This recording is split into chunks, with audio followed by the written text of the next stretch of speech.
Chapter 11 video discussion.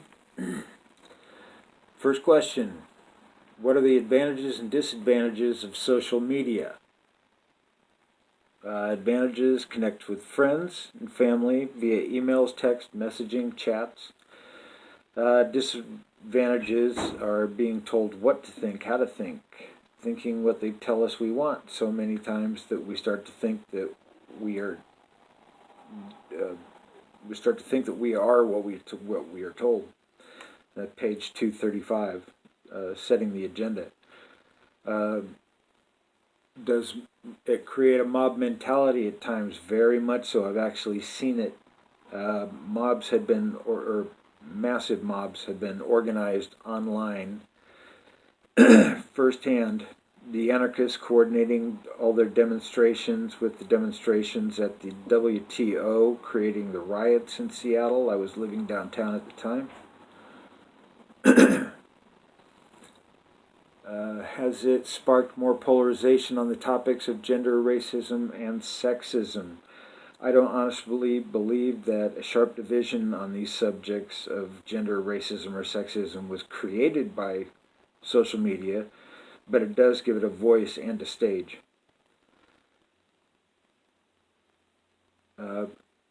Continuing on with one.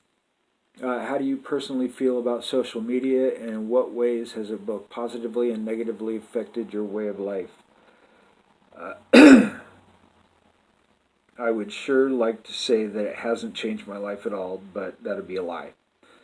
Getting to stay in touch with friends and family is a huge positive, but going from the I'll never own a cell phone as long as I live, they're like having a leash on all the time, to walking back a half a mile to my house because I can't function without it and I've left it on my dresser. That's not just negative, it's just sad.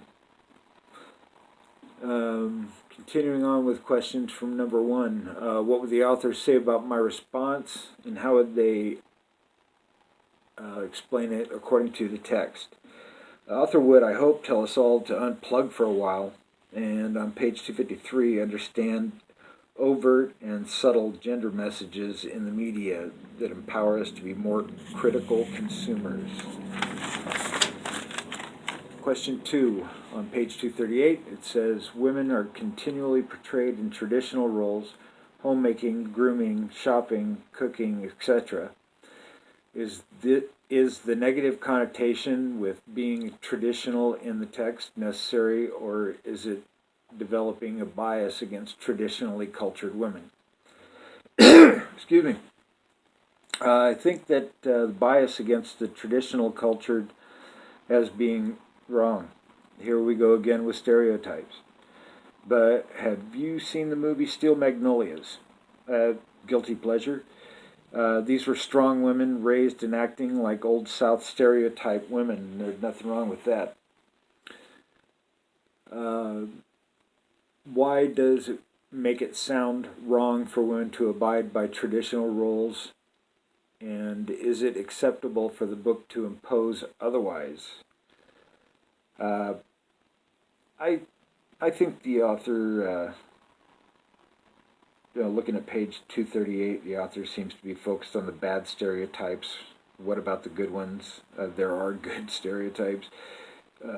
Strong, determined women. I think the reason the author makes it seem like the stay-at-home mom is a bad thing because it's a little cliche, a little Brady Bunch. And question 2, one more time. What would the author say about your response, and how would they explain it? I think the author would quote text on page 240. Media juxtapose images of good and bad women to dramatize differences that befall good and bad women. On to question 3. The book states, media's unrealistic images of men, women, and relationships encourage us to see ourselves as inadequate.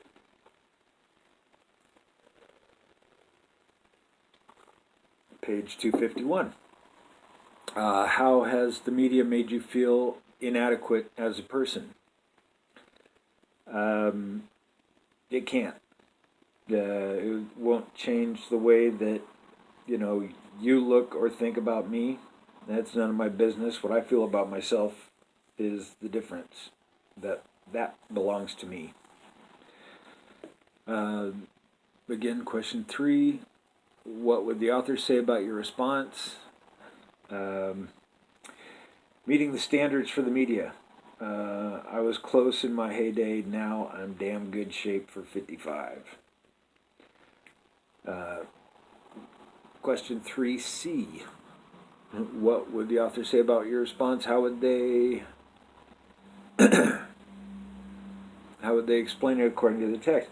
The author might say that I was kidding myself, that I never looked like Channing Tatum or Ryan Gosling, and that's true, but they never looked like me either. And that was from page 251. Question 4. The chapter ends with changes such as these don't just happen.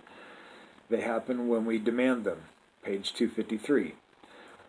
What is a unique example that you have seen changed in the media over time, and how can we demand more change in the future? A unique example would be the 24-hour news cycle that isn't just on TV. Actually, when I was writing my notes down, I received a breaking news alert that I never signed up for, that I'm not really sure why it popped up.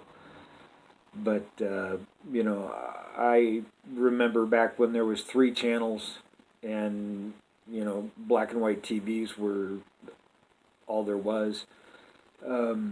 Today, you can't turn on a channel that, doesn't have something about, news, about, well, it just doesn't. What would the author say about my response? How would it explain it according to the text? The author would quote something from her text regarding hairless legs and armpits ad campaign that started in 1915 on page 245. Look forward to your responses. Thanks.